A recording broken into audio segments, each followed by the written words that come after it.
Ayon dito sa kanyang pahayag na yung binigay doon na tulong ni Martin Romualdez at Bongbong Marcos doon sa namatayan sa Leyte ay hindi daw tinanggap. Bagkus gusto daw nila makausap si VP Sara Duterte kahit sa telepono lang. Kaya pumunta pala kaagad si VP Sara Duterte doon sa namatayan sa Leyte dahil yun palang gusto ng pamilya. Dahil yung tulong na binigay galing kay Martin at kay Bongbong Marcos ay hindi daw nila tinanggap. Ito po yung nagsabi niyan. Ito po yung gustong kumalaban kay Martin Romualdez. Pakinggan nyo po mamaya yung pahayag niya. Kaya pala talagang pumunta kaagad si VP Sara Duterte doon sa namatayan. Dahil gusto pala ng pamilya na makausap si VP Sara Duterte kahit sa telepono. Pero ang ginawa ng Vice Presidente talagang pumunta doon ng personal. Kaya yan, pumunta siya kaagad doon. Nung nalaman niya na gusto ng pamilya na siya ay makita o makausap. Dahil nga yung tulong nagagaling kay Martin Romualdez daw at kay President Bongbong Marcos ay hindi daw tinanggap. Ayon dun sa nagsasabi, 'di ba? Pakinggan natin yung mga salaysay niya mamaya kung paano o ano ang nangyari, bakit hindi tinanggap nila yung pera na tulong o tulong na ibibigay nila ay ibibigay sa kanila galing kay Martin Romualdez at kay President Bongbong Marcos. Pakinggan po natin yung mga sinasabi niya dito. Alam nyo ba, nagbigay doon ng tulong si former Speaker Romualdez at si Bongbong, hindi tinatanggap ng mga parents ng mga bata.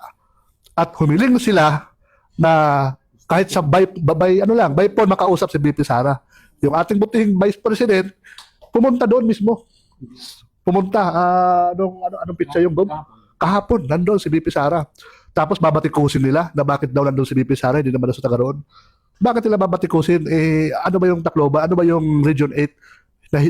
Kailan ba nahiwalay sa Pilipinas? Noong time na yon, mayroong nag-impose sa akin, members ng organization din namin sa Crime Watch, na ang isa sa mga kinakasama ng loob ng ating mga kababayan sa Leyte, yung mabagal yung responde ng PNP. Isa yon. Kasi during incident, ilang kilometers lang yung layo agwat ng police station ng PNP. Mga 1 kilometers na. 1 kilometer lang. 1 kilometer. Ang lapit.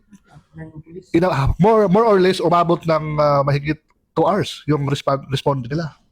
Kaya in fairness po doon sa mga barangay, official, at saka doon sa mga ibang mga civilian natin na mga community doon sa lugar, sila pa mismo ang humabol at sila pa mismo yung nakahuli doon sa mga bata na gumawa ng krimen. Kaya nanawagan din ho tayo sa law enforcement, especially sa Region 8 at sa Kamkrame, na bakit pag may mga insidenteng ganyan, bakit ang tagal ng response ng ating kapulisan? At remember, bakit ngayon nangyayari to sa panahon ni Secretary Angara? Bakit nung panahon ni VP Sara, napakaayos ng ating kagawaran ng edukasyon, especially ang DepEd. At inuugnay na naman nila na itong nangyayari ngayon, ito raw ay may kaugnayan sa Duterte. Alam naman natin na pinopolitika nila. At doon din sa ibang mga vlogger, no, na naiinis ako doon. Kasi yung mga sinasabi nila na nabalitaan nyo ba na bakit daw pumunta si VP Sara doon, hindi naman daw siya taga Tacloban. Bakit yung Tacloban? Nabili na ba ng mga Romualdez? Di ba? Mga magulang na request. Oh, di ba? Oh, yes. At saka, alam nyo ba, nagbigay doon ng tulong si former Speaker Romualdez at si Bongbong, hindi tinatanggap ng mga parents ng mga bata. At humiling sila na kahit sa by phone makausap si VP Sara. Yung ating butihing Vice President, pumunta doon mismo. Pumunta, anong pizza yung Bob? Kahapon, nandoon si VP Sara. Tapos babatikusin nila na bakit daw nandoon si VP Sara, hindi naman daw sa taga roon. Bakit nila babatikusin? Ano ba yung Tacloban? Ano ba yung Region 8? Kailan ba nahiwalay sa Pilipinas? Vice President siya. At Vice President siya, obligasyon niya yun. Kaya ito namang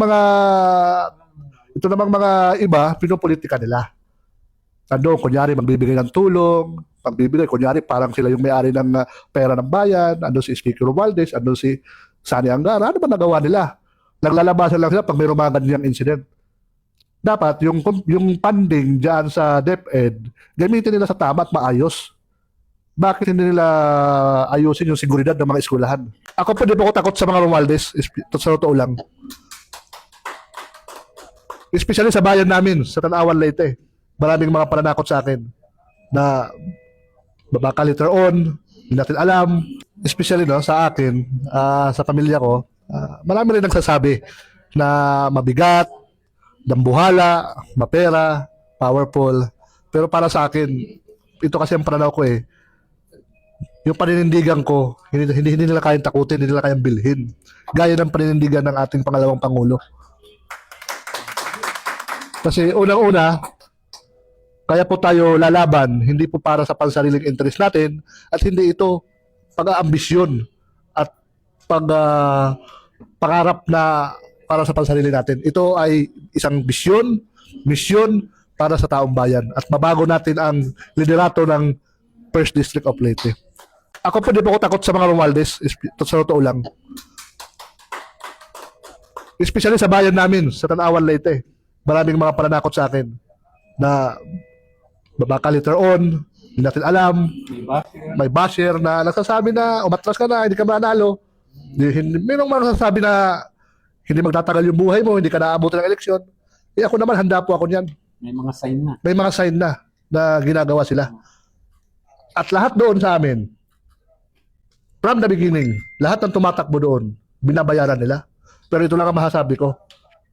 Until 2028, hindi po tayo magpapabayad at hindi tayo magpapabili sa kanila.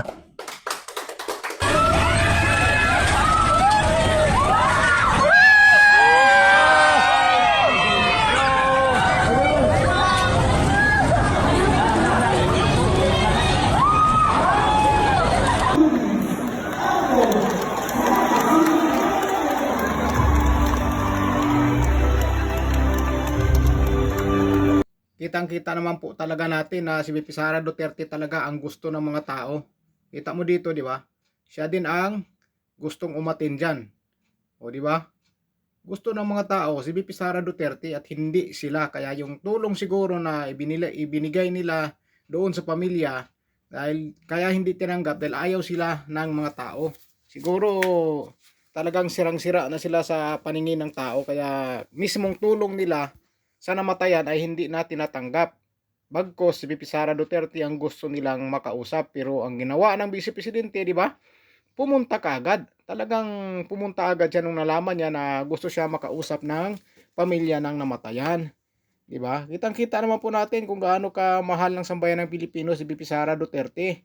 Hindi kagaya sa kanila na pinamumuhian na sila ng mga tao. Pinamumuhian na sila ng sambayan ng Pilipino dahil sa mga ginagawa nila. Pero ang Vice Presidente na kahit anong paninira nila, sumasakit na lang ang ulo nila kapapanira kay Vice President Sara Duterte, walang epekto. Walang epekto yung mga paninira nila dahil ang sambayan ng Pilipino naniniwala na si Vice President Sara Duterte ay kanila lang pinagbibintangan. Ginagawan lang nila ng kasalanan. Di ba? Dahil ayaw nila na makakatakbo ang Vice Presidente sa pagkapangulo.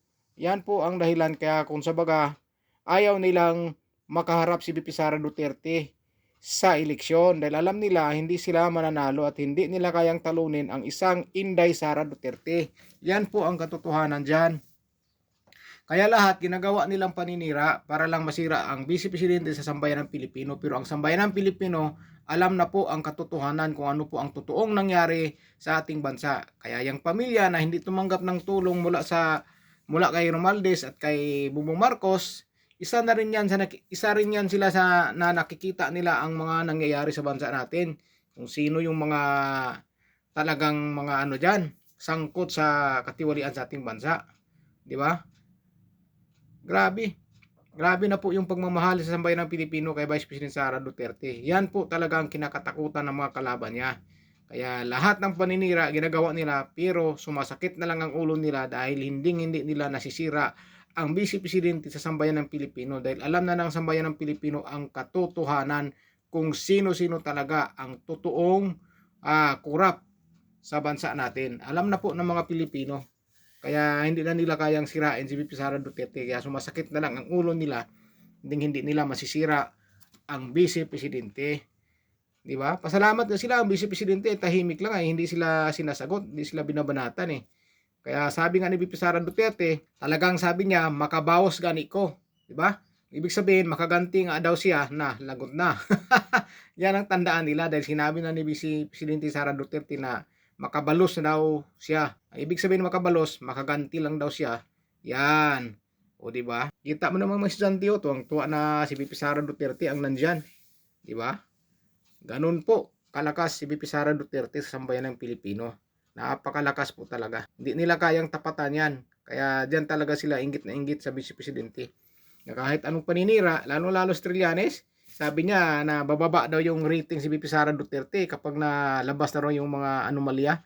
Anong anomalya? Alam na ng tao kung sino yung mga totoong nagnakaw ng kaban ng bayan.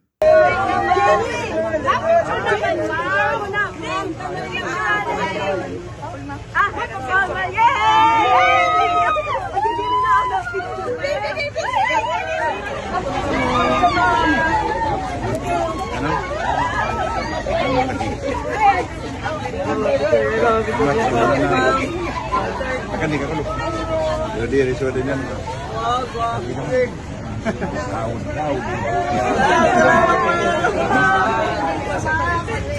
Ma'am, picture muna, ma'am. Picture. Ay!